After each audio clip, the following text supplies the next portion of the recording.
Welcome everyone to the Concord Bookshop, and thank you for coming out this afternoon to our open mic poetry circle. And we have neither a mic nor a circle, but we're going to have a lot of fun sharing and listening to poems this afternoon. I want to make sure that everyone who is interested did enter our raffle for this beautiful Norton's Poet Laureate anthology. There's plenty of seats. Okay, come on in. Audience members get one chance in the raffle, and if you do choose to come up and share a poem, you'll get 2 chances in the raffle. So I'll make sure you get one. And I want to introduce our host this afternoon, Jim Leahy of Concord. You may know him as the manager over at Deborah's Natural Gourmet. He may be a familiar face to you. He is also, he hosts a monthly poetry circle there, Yep. monthly, and he's the host of CCTV's Poetry Moment. Thank you, Jim. I'll let you take it away.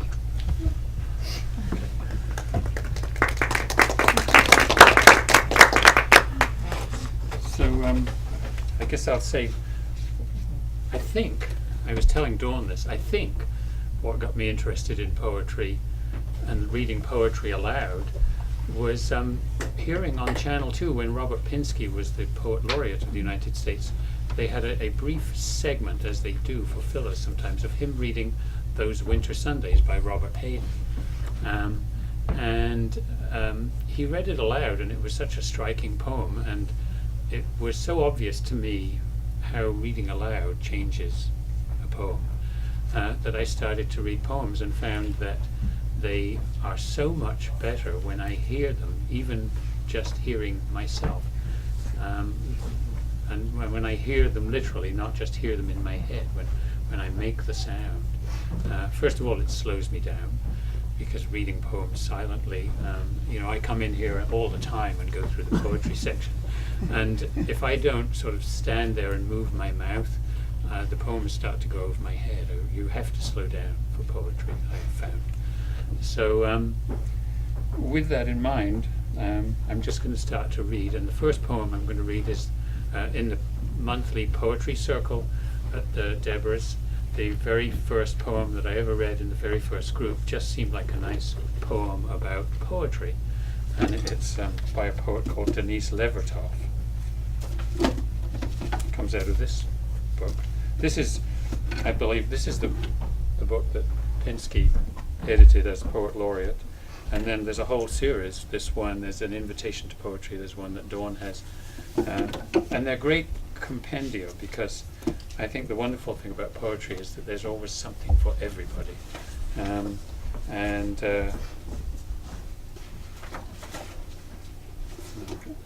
There's something for everybody in poetry. And if you just get one, the best poems have been collected, and there's any compendium of poetry that you have is just full of pathos, humor, moving things, entertaining things, and I find there's just so much to be had from a good anthology. So this is just about poetry, one poet's view of poetry and writing poetry, and what it means to her. It's called The Secret. 2 girls discover the secret of life in a sudden line of poetry. I, who don't know the secret, wrote the line. They told me, through a third person, they had found it, but not what it was, not even what line it was. No doubt by now, more than a week later, they have forgotten the secret, the line, the name of the poem. I love them for finding what I can't find, and for loving me for the line I wrote, and for forgetting it, so that 1,000 times, till death finds them, they may discover it again in other lines, in other happenings, and for wanting to know it, for assuming there is such a secret, yes, for that most of all. I just think that's a nice introduction to how people feel about poetry. Now, because I'm an impatient sort of person, and I'm going to read my very favorite poem first. And I'm going to read it because I think, to me, this is one of those poems that I think I read it and it kind of washes over you, and you have to let it wash over you. It's by Dylan Thomas. It's full of images, and it flows beautifully. And if you just read it silently, I think it goes by very quickly. Whereas if you just let yourself hear this sort of wonderful evocation of childhood, growing up, the sort of the lost world of childhood, remembering being a child, and experiencing that as memory and how that all passes. It's a very well-known poem by him. It's called Fern Hill, and I try to Welshify my voice just a little bit for it. Now, as I was young and easy under the apple boughs, about the tilting house, and happy as the grass was green, the night above the dingle starry time let me hail and climb, golden in the heydays of his eyes. And honoured among wagons I was prince of the apple towns, and once below a time I lordly had the trees and leaves trail with daisies and barley down the rivers of the windfall light. And as I was green and carefree, famous among the barns, about the happy yard, and singing as the farm was home in the sun that is young once only, time let me play and be golden in the mercy of his means. And green and golden I was huntsman and herdsman, the calves sang to my horn, the foxes on the hills barked clear and cold, and the Sabbath rang slowly in the pebbles of the holy streams. All the sun long it was running. It was lovely. The hay fields high as the house, the tunes from the chimney, it was air and playing, lovely and watery, and fire green as grass. And nightly under the simple stars, as I rode to sleep, the owls were bearing the farm away. All the moon long I heard, blessed among the stables, the night jars flying with the ricks, and the horses flashing into the dark. And then to awake, and the farm like a wanderer white with the dew, come back, the cock on his shoulder. It was all shining. It was Adam and maiden. The sky gathered again, and the sun grew round that very day. So it must have been after the birth of the simple light. In the first spinning place, the spellbound horses walking warm out of the whinnying green stable onto the fields of praise. And honoured among foxes and pheasants by the gay house, under the new-made clouds, and happy as the heart was long in the sun born over and over, I ran my heedless ways. My wishes raced through the house-high hay, and nothing I cared at my sky-blue trades, that time allows in all his tuneful turning so few and such morning songs, before the children green and golden follow him out of grace. Nothing I cared in the lamb-white days, that time would take me up to the swallow-thronged loft by the shadow of my hand, in the moon that is always rising, nor that riding to sleep I should hear him fly with the high fields, and wake to the farm forever fled from the childless land. Oh, as I was young and easy in the mercy of his means, time held me green and dying, though I sang in my chains like the sea. Very nice. I think it's one of the most sensational poems I've ever come across. So, I think I will go on and read another one from this book, and then I'll perhaps turn it to somebody else who would like to read a poem. Any of our newcomers wish to read a poem who haven't signed up yet? We have a little list here. Okay, just gives me a sense of where we're going. I'm going to read another poem by somebody a little earlier than Dylan Thomas, but also a British poet named Henry Reed. And I came across this, and I thought it's a wonderful juxtaposition of images of wartime and nature. It's a soldier learning how to clean his rifle and you know? Yeah. Experiencing his, experiencing nature around him and making these interesting cross connections and contrasts. It's called naming of parts. Today we have naming of parts. Yesterday we had daily cleaning. And tomorrow morning we shall have what to do after firing. But today we have naming of parts. Japonica glistens like coral in all of the neighboring gardens, and today we have naming of parts. This is the lower swing, this is the lower sling swivel, and this is the upper sling swivel, whose use you will see when you are given your slings, and this is the piling swivel, which in your case you have not got. The branches hold in the gardens their silent, eloquent gestures, which in our case we have not got. This is the safety catch, which is always released with an easy flick of the thumb, and please do not let me see anyone using his finger. You can do it quite easy if you have any strength in your thumb. The blossoms are fragile and motionless, never letting anyone see any of them using their finger. And this you can see as the bolt. The purpose of this is to open the breech, as you can see. We can slide it rapidly backwards and forwards. We call this easing the spring. And rapidly backwards and forwards the early bees are assaulting and fumbling the flowers. They call it easing the spring. They call it easing the spring. It is perfectly easy. If you have any strength in your thumb, like the bolt and the breech and the cocking piece and the point of balance, which in our case we have not got. And the almond blossom, silent in all of the gardens, and the bees going backwards and forwards. For today we have naming of parts. So I'm going to let somebody else read for a moment. I can maybe Alice, because you are on this list twice.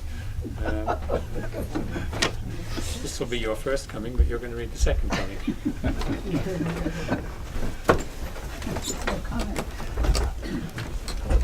I like this poem because I think it speaks directly to today. It's by William Butler Yeats, The Second Coming. Turning and turning in the widening gyre, the falcon cannot hear the falconer.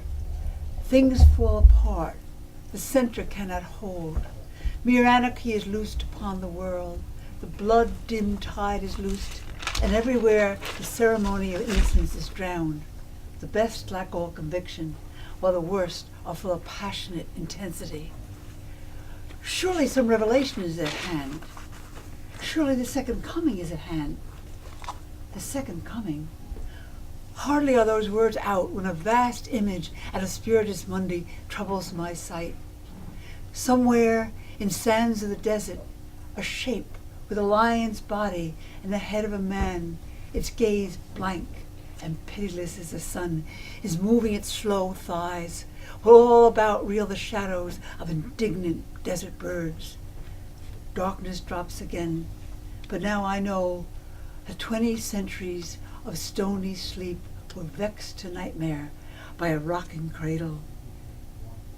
And what rough beast its hour come round at last slouches toward Bethlehem to be born? This is a beautiful short poem. It's a brief image that just always captures me. This one is called Postscript, and it's just a very brief moment of sort of sensual experience to me, sensual experience or sensory experience is really what I mean, of nature and just being in the world. Postscript by Seamus Heaney. And sometime take the time to drive out west into County Clare along the flaggy shore, in September or October when the wind and the light are working off each other, so that the ocean on one side is wild, with foam and glitter, and inland among stones the surface of a slate grey lake is lit by the earthed lightning of a flock of swans, their feathers ruffed and ruffling, white on white, their fully grown, headstrong-looking heads tucked or cresting or busy underwater. Useless to think you'll park and capture it more thoroughly. You are neither here nor there. A hurry through which known and strange things past, as big soft buffetings come at the car sideways and catch the heart off guard and blow it over. All right. Maybe I'll read. And I love Shakespeare Sonnets. And there's a couple of them that I often read together, so I'm going to do that now, because I think these are sort of a wonderful example of the two ways of looking at love, is how I see this. Two ways of looking at romance, if you like. There's number 18 and number 130. And I guess this is Shakespeare's, one is a rather romantic-sized view of the beloved, and the other is the sort of the opposite. Like, it's not all of these romanticized things that matter. It's not all the comparing to a summer's day, but something else. So the first one is very well known. I think the second one perhaps less. Shall I compare thee to a summer's day? Thou art more lovely and more temperate. Rough winds do shake the darling buds of May, and summer's lease hath all too short a date. Sometime too hot the eye of heaven shines, and often is his gold complexion dimmed, and every fair from fair sometime declines by chance, or nature's changing course untrimmed. But thy eternal summer shall not fade, nor lose possession of that fair thou owest, nor shall death brag thou wanderest in his shade, when in eternal lines to time thou growest. So long as men can breathe, or eyes can see, so long lives this, and this gives life to thee. Which is, of course, the other poet's idea of immortality, the writing. And then sort of the opposite of that, which I find kind of a little tongue-in-cheek, at least one hopes, is My Mistress' Eyes, which is sonnet number 130. My mistress' eyes are nothing like the sun. Coral is far more red than her lips red. If snow be white, why then her breasts are dun. If hairs be wires, black wires grow on her head. I have seen roses damasked, red and white, but no such roses see I in her cheeks. And in some perfumes is there more delight than in the breath that from my mistress reeks. I love to hear her speak, yet well I know that music hath a far more pleasing sound. I grant I never saw a goddess go. My mistress, when she walks, treads on the ground. And yet, by heaven, I think my love as rare as any she belies with false compare.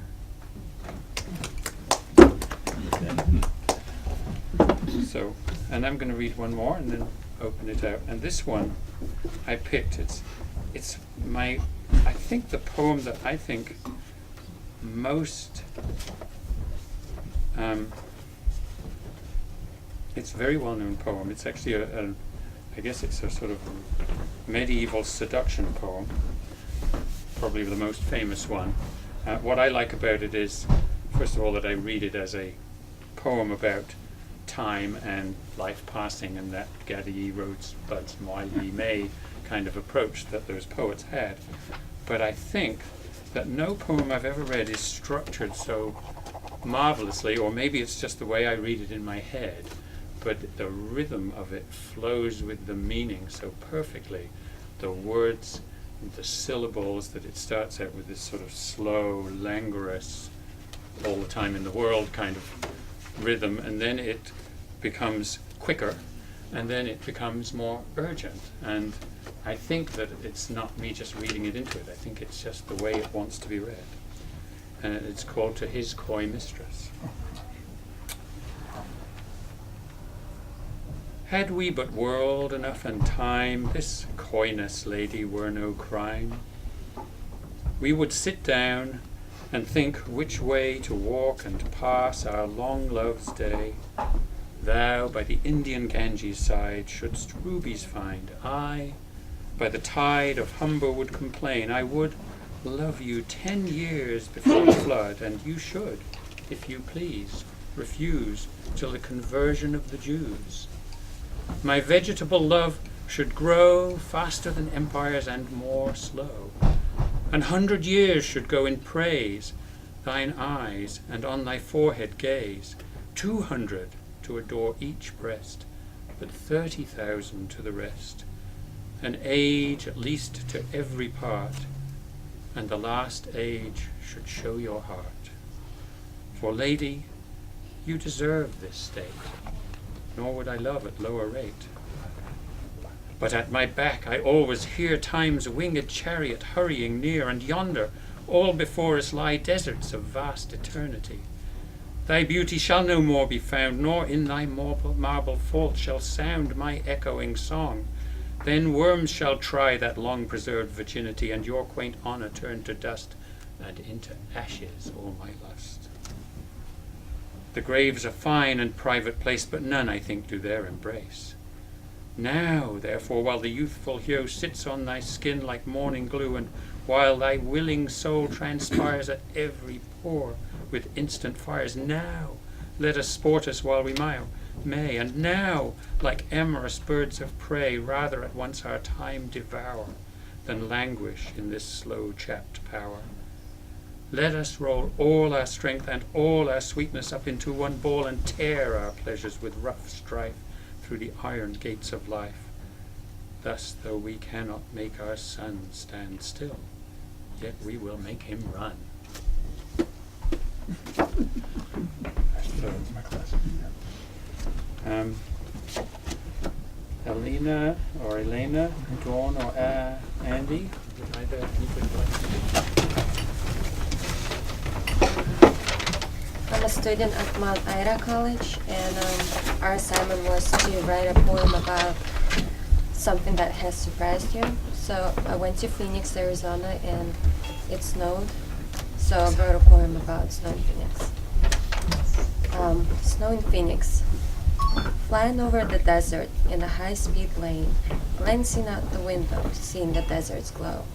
No longer empty, with rocks and brown sand, now covered with furry light snow. Hanging from the cactuses like white stuffing and toy animals. And people stop, crying in delight, see the snow in desert. And that was it. That was the first poem that I actually wrote for that class. I'm going to read another poem about poetry and about writing poems, in a sense. It's called The Questions Poems Asked. It's about writing poetry and thinking and being, I guess. It's by Lawrence Rabb. The Questions Poems Asked. Watching a couple of crows playing around in the woods, swooping in low after each other, I wonder if they ever slam into the trees. There's an answer here. Unlike most questions in poems, which are left up in the air, was it a vision or a waking dream?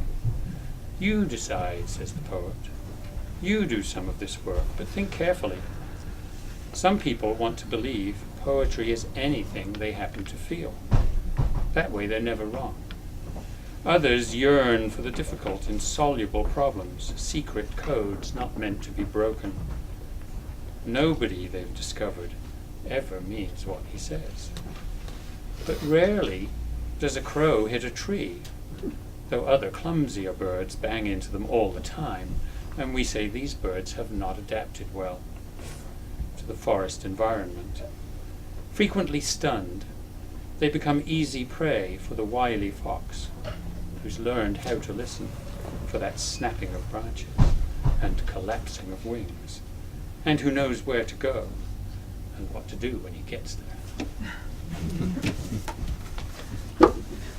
And that kind of actually naturally leads into, I realized as I was reading it, another poem about birds and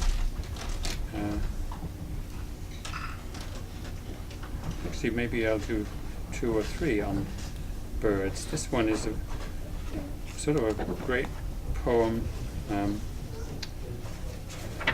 about 52, sort of about the whole idea of what it means to be an animal of prey, and how we respond to that, as it were. It's by Mary Oliver. This is from her New and Selected Poems, Volume 2. It's called The Owl Who Comes.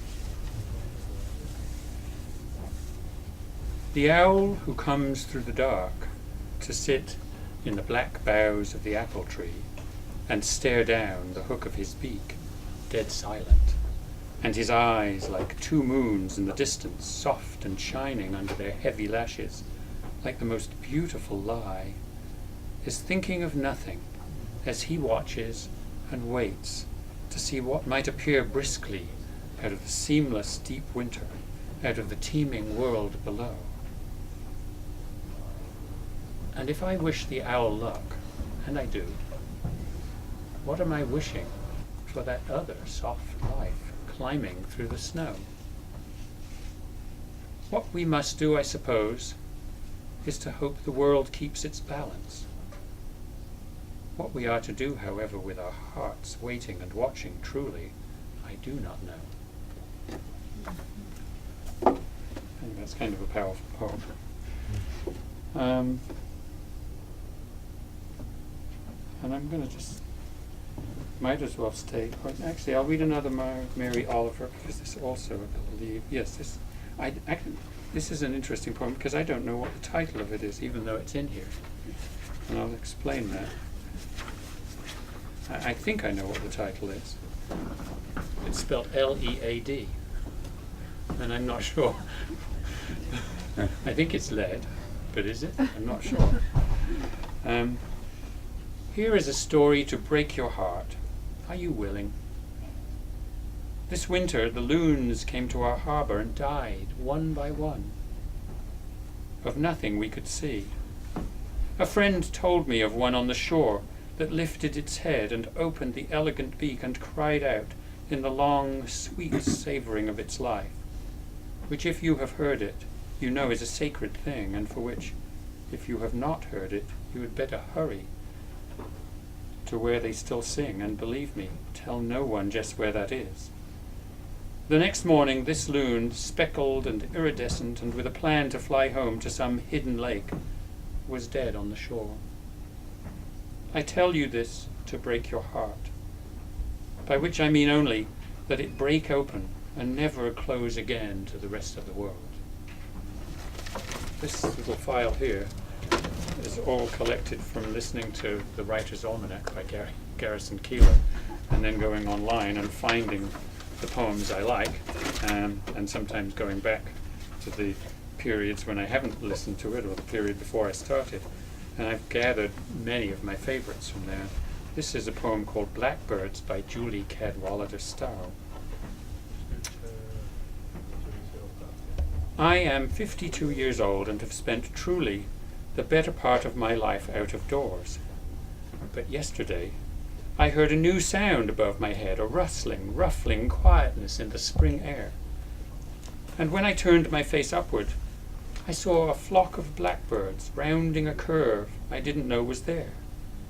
And the sound was simply all those wings, just feathers against air, against gravity, and such a beautiful winning, the whole flock taking a long, wide turn, as if one body and one mind. How did they do that?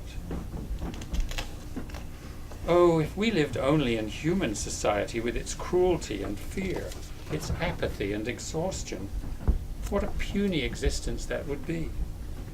But instead we live and move and have our being here in this curving and soaring world, so that when every now and then mercy and tenderness triumph in our lives, and when even more rarely we manage to unite and move together toward a common good, and can think to ourselves, ah, yes, this is how it's meant to be.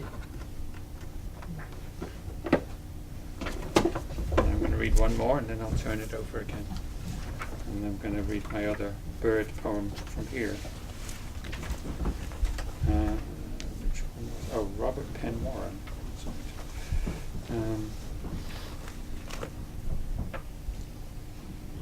Redwinged Blackbirds. This is a poem that has a beautiful quality to it. Redwinged Blackbirds by Robert Penn Warren, one of the many poets laureate who are actually in this collection that's being raffled. This poem is not in that collection, otherwise I would have read it from that book. How far a winging to keep this appointment with April? How much breath left in reserve to fill the sky of washed azure and whipped cream cumuli with their rusty, musical, heart-plumbing cry? On sedge, winter bit but erect, on old cattails they swing, throats throb, and your field glasses say as they cling and sing, if singing is what you call that rusty, gut-grabbing cry that calls on life to be lived gladly, gladly. They twist, tumble, tangle, they glide and curvet, and sun stabs the red splash to scarlet on each epaulet, and the lazy distance of hill seems to take a glint more green and dry grass at your feet to wake. In the vast of night, seasons later, sleet coding on pain, fire dead on hearth, hope banked in heart, I again awake, not in dream, but with eyes shut, believing I hear that rusty music far off, and catch flash and flare of a scarlet slash accenting the glossy black. Sleet continues. The heart continues its steady beat as I burrow into the tumulus of sleep, where all things are buried, though no man for sure knows how deep. The globe grinds on, proceeds with the business of Aprils and men. Next year will redwings see me, or I them again then? If not, some man else may pause awaiting that rusty musical cry, and catch, how gallant, the flash of epaulets scarlet against the blue sky. So I'll turn it over. I guess it's between Andy and Dawn to read. This is Tarantella by Hilaire Belloc. He was his father was French, his mother was English, but father died young and he ended up in England and spent most of their life there. Do you remember an inn, Miranda? Do you remember an inn, and the tedding and the bedding and the straw for a bedding, and the fleas that tease in the high Pyrenees, and the wine that tasted of tar, and the cheers and jeers of the young muleteers under the vine of the dark veranda? Do you remember an inn, Miranda? Do you remember an inn? And the cheers and jeers of the young muleteers who hadn't got a penny and who weren't paying any, and the hammer at the doors and the din, and the hip, hop, hap of the clap of the hands to the swirl and the twirl of the girl gone chancing, glancing, dancing, backing and advancing, snapping of the clapper to the spin, out and in, and the ting, tong, tang of the guitar. Do you remember an inn, Miranda? Do you remember an inn? Nevermore, Miranda, nevermore. Only the high peaks hoar and the arrogant a torrent at the door. No sound in the walls of the halls where falls the tread of the feet of the dead to the ground. No sound of the boom of the far waterfall like doom. Because it's the rhythmic thing got me going with, let's do something a little more sing-songy. Several years ago I wrote a book of rhymes for my nephew and niece in England, and I sent it to them. They're now 23 and 21, so whether or not they still have these, I don't know. But this was the one that I always thought was the best, and whenever I've read it to people, they've enjoyed it. So my nephew's name was Ryan. It was the first children's poem I ever wrote, and I think that probably it's the best because it was the first, and because I wasn't trying very hard, it just came. Ryan and the Lion. Have you heard of a boy named Ryan who asked his mother for a lion? She raised one eyebrow, then the other, said, "What a thing to ask your mother!" And then she scratched her head and sighed. A lion's much too big to hide inside a little house like ours. We'd need a castle with 4 towers and a moat so deep and wide, in case he tried to go outside. Well, Ryan hadn't thought of that. He thought, a lion's just a cat, a big one with a furry mane, but one that he could maybe train to roll and tumble on the floor and roar at strangers through the door, and to prowl around the garden shed and curl up next to him in bed. And then one day he'd take his pack and climb up on the lion's back, and even if it broke the rule, he'd ride the lion into school. "Oh, Mummy, please," he said once more, "I'm sure he wouldn't really roar so loud that neighbors would complain, and I would always brush his mane." But no, his mother firmly said, however would we keep him fed? He'd eat us out of house and home, and then, when he'd begin to roam around the streets to look for food, can you imagine people's mood? A hungry lion at their door growling that he wanted more? When Ryan went to bed that night, he knew his mother must be right. A lion wouldn't do at all, prowling up and down the hall. He's much too big to really fit. There'd be no place for him to sit, and it would never do to wake and find he'd eaten all the cake. So Ryan fell asleep content. He knew a lion's just not meant to live on Forknell Avenue. I suppose I'll just go to the zoo if I should want to see a lion, or a tiger too, thought Ryan. When Ryan woke up in the morning, he said to his mother without warning, "Mummy, you'll be glad to hear. I think you're right, so have no fear. I don't know what came over me. Just think how silly that would be. A lion's really much too big. I think I'd rather have a pig."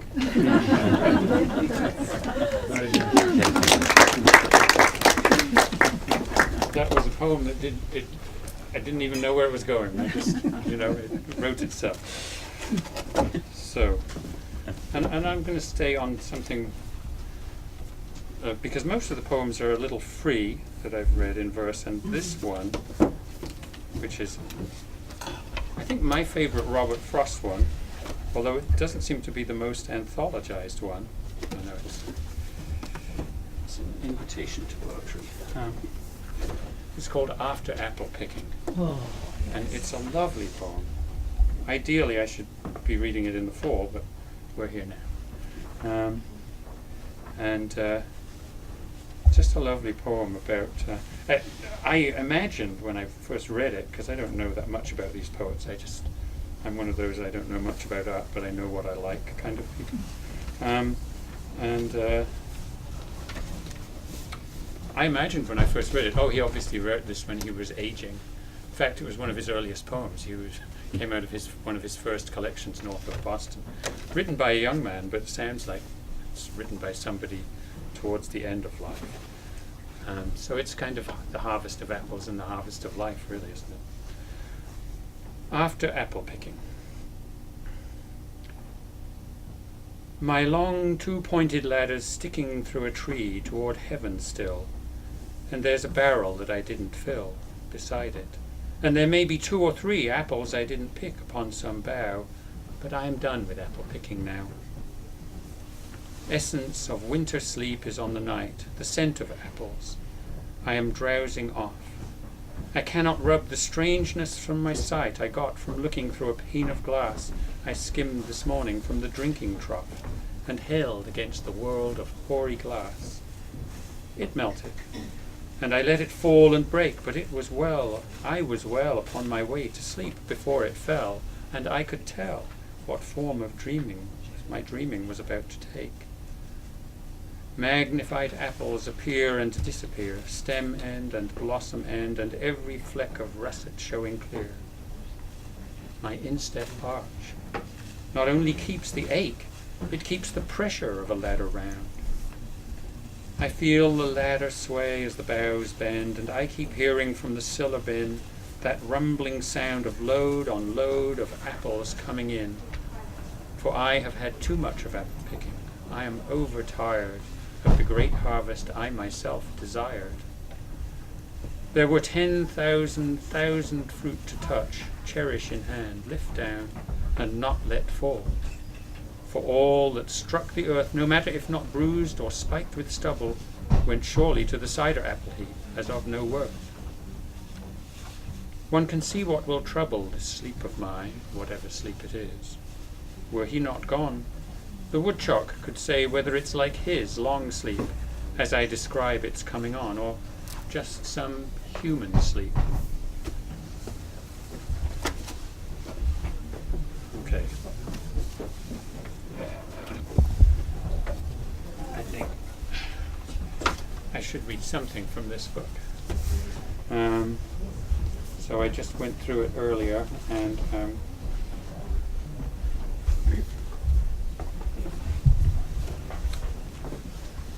I will read, maybe I'll read two poems from here. One is another poem about poetry by Ted Kuzer, very short poem. Here. It's called Selecting a Reader. It's a nice little tongue-in-cheek poet's poem.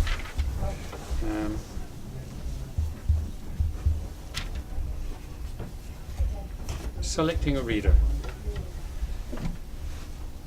First, I would have her be beautiful, and walking carefully up on my poetry at the loneliest moment of an afternoon, her hair still damp at the neck from washing it. She should be wearing a raincoat, an old one, dirty from not having money enough for the cleaners. She will take out her glasses, and there in the bookstore she will thumb over my poems, then put the book back upon its shelf. She will say to herself, "For that kind of money I can get my raincoat cleaned," and she will.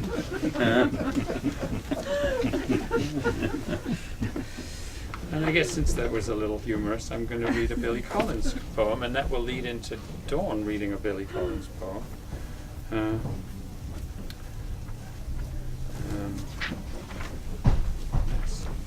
This is a poem, I guess just a poem about forgetfulness. Something that we all face. Some of us even experience it. The name of the author is the first to go, followed obediently by the title, the plot, the heartbreaking conclusion, the entire novel, which suddenly becomes one you have never read, never even heard of. As if one by one, the memories you used to harbor decided to retire to the southern hemisphere of the brain, to a little fishing village where there are no phones. Long ago, you kissed the names of the 9 muses goodbye, and watched the quadratic equation pack its bag. And even now, as you memorize the order of the planets, something else is slipping away. A state flower, perhaps, the address of an uncle, the capital of Paraguay. Whatever it is you are struggling to remember, it is not poised on the tip of your tongue, not even lurking in some obscure corner of your spleen. It has floated away down a dark mythological river, whose name begins with an L as far as you can recall. Well on your way to oblivion, where you will join those who have even forgotten how to swim and how to ride a bicycle. No wonder you rise in the middle of the night to look up the date of a famous battle in a book on war. No wonder the poem in the window seems to have drifted out of a love poem that you used to know by heart. Thanks, Jim. I'm a novice at both reading poetry in my head and aloud, but it was hearing Robert Pinsky read aloud that made me pick up this volume, which is titled Essential Pleasures. I thought it was something about to read aloud, but it is. Anthology of Poems to Read Aloud. To go in a circle to find that one. And I'm the mother of 4 children, and I like this because, or it spoke to me because I sometimes feel like the doll and sometimes feel like the child arranging the dolls. It's called Some Days by Billy Collins. Some days I put the people in their places at the table, bend their legs at the knees, if they come with that feature, and fix them into the tiny wooden chairs. All afternoon they face one another, the man in the brown suit, the woman in the blue dress, perfectly motionless, perfectly behaved. But other days, I am the one who is lifted up by the ribs, then lowered into the dining room of a dollhouse to sit with the others at the long table. Very funny, but how would you like it if you never knew from one day to the next if you were going to spend it, striding around like a vivid god, your shoulders in the clouds, or sitting down there amidst the wallpaper, staring straight ahead with your little plastic face?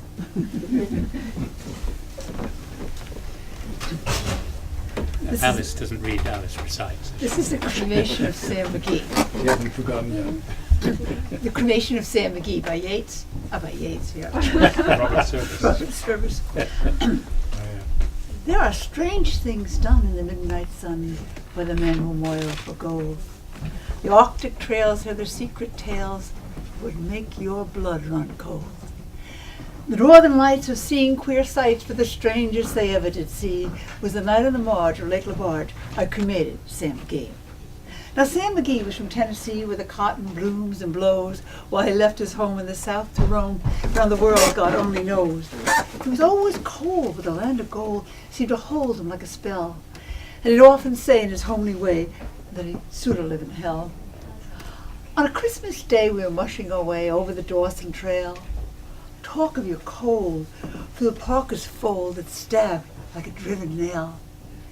Our eyes we'd close and the lashes froze till sometimes we couldn't see. It wasn't much fun, but the only one to whimper was Sam McGee. And that very night, as we lay tucked tight in a rose beneath the snow, the dogs were fed, and stars overhead were dancing to and fro, he turned to me and, "Cap," says he, "I'll cash in this trip, I guess. And if I do, I'm asking that you won't refuse my last request." Well, he looked so low that I couldn't say no, and then he says with a kind of a sigh, "It ain't being dead, it's the awful dread of the icy cold that pains. So I want you to swear that foul affair, you'll cremate my last remains." Well, a pal's last need is a thing to heed, so I swore I would not fail. We started out at break of day. My God, he looked ghastly pale. He sat on the sleigh and he raved all day of his home in Tennessee. Before nightfall, a corpse was all that was left of Sam McGee. There wasn't a breath in that land of death, and I hurried, horror-driven, with a corpse half hid that I couldn't get rid because of a promise given. And every day that quiet clay seemed to heavy and heavier grow.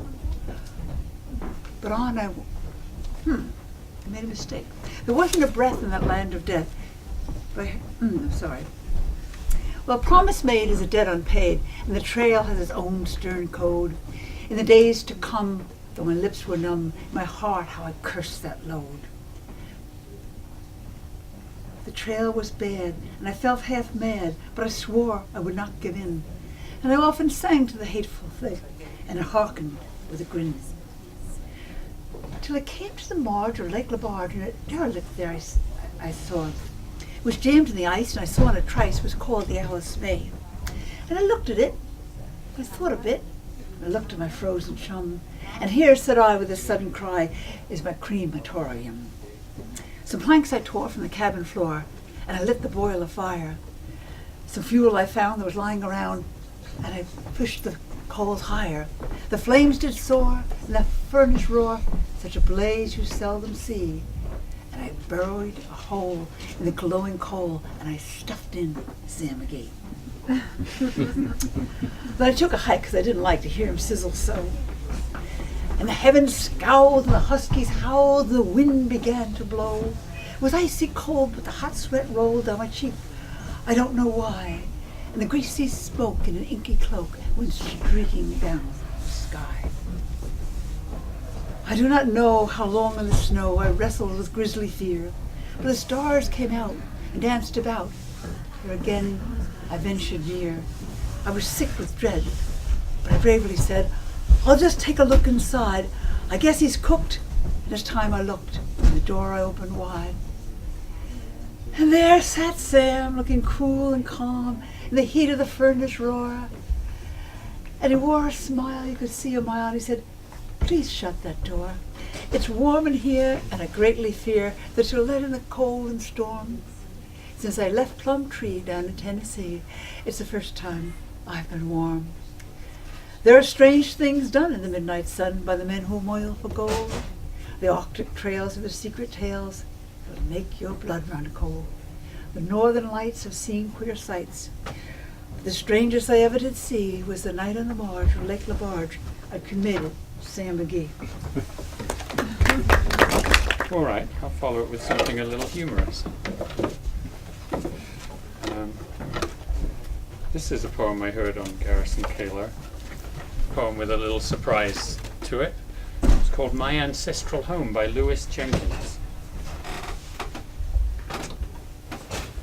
We came to a beautiful little farm. From photos I'd seen, I knew this was the place.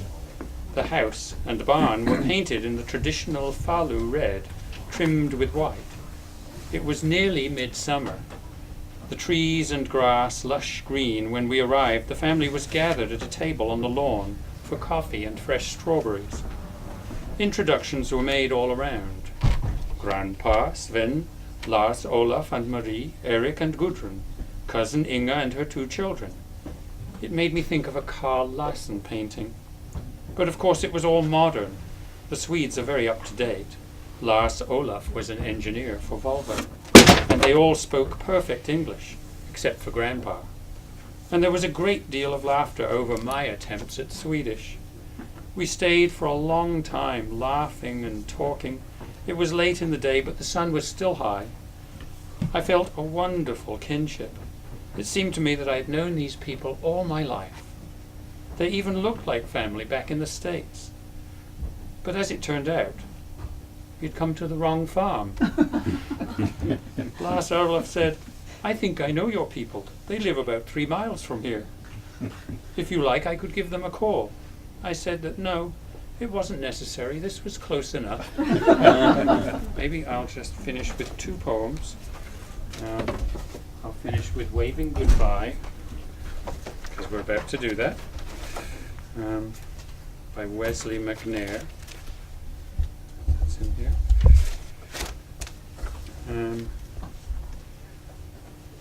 Why, when we say goodbye at the end of an evening, do we deny we are saying it at all? We'll be seeing you, or I'll call, or stop in, someone's always at home. Meanwhile, our friends, telling us the same things, go on disappearing beyond the porch light, into the space which, except for a moment here or there, is always between us, no matter what we do. Waving goodbye, of course, is what happens when space gets too large for words. A gesture so innocent and lonely it could make a person weep for days. Think of the hundreds of unknown voyagers in the old, fluttering newsreel, patting and stroking the growing distance between their nameless ship and the port they are leaving, as if to promise, I'll always remember, and just as urgently, always remember me. It is loneliness, too, that makes the neighbour down the road lift 2 fingers up from his steering wheel as he passes day after day on his way to work, in the hello that turns into goodbye. What can our own raised fingers do for him, locked in his masculine purposes and speeding away inside the glass? How can our waving wipe away the reflex so deep in the woman next door to smile and wave on her way into her house with the mail? We'll never know if she is happy or sad or lost. It can't. Yet in that moment, before she and all the others and we ourselves turn back to our disparate lives, how extraordinary it is. that we make this small flag with our hands to show the closeness we wish for, in spite of what pulls us apart again and again. The porch light snapping off, the car picking its way down the road through the dark. So then, I think this is a good place to end because it's 4 o'clock, and I have a very short poem which I think is a nice poem for spring. It's for perhaps a little bit later in the spring than the place we've arrived at, but it's just about taking the moment. The First Green of Spring by David Bloodbill. Out walking in the swamp picking cowslip, marsh marigold, this first green of spring, now sautéed in a pan, melting to a deeper green than ever they were alive, this green, this life, harbinger of things to come. Now we sit at the table munching on this message from the dawn, which says we and the world are alive again today. And this is the world's birthday. And even though we know we are growing old, we are dying, we will never be young again, we also know we're still right here, now, today, and my, oh my, don't these greens taste good?